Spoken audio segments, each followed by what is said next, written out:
Hi guys, so for today's video guys, kay naatay nakoy gamay advice no. Lisod kaayo ka nang wala kay support system every time na naga-breakdown ka or naa kay anxiety. Wala kay maistorya. Then you just have to pull yourself together para dili gyud ka mo give up.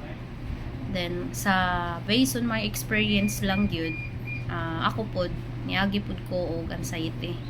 Then naningkamot ko ni stand ko nga dili jud ko magpadala ani kay balo ko ako na ako'y mga anak, so maapektuhan ng ako mga anak kung magpadala ko ani. So mo to akong gilingaw akong kaugalingon.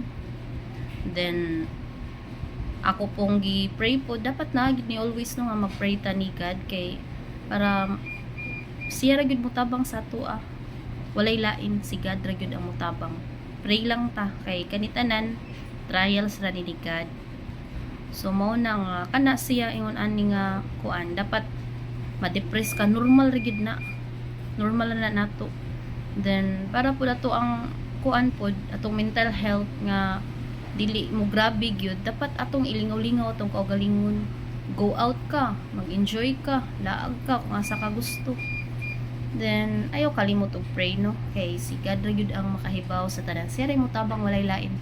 Then help yourself kay para pud na sa imong hapon no. So mao ra na akong ma-advice. Thank you, bye.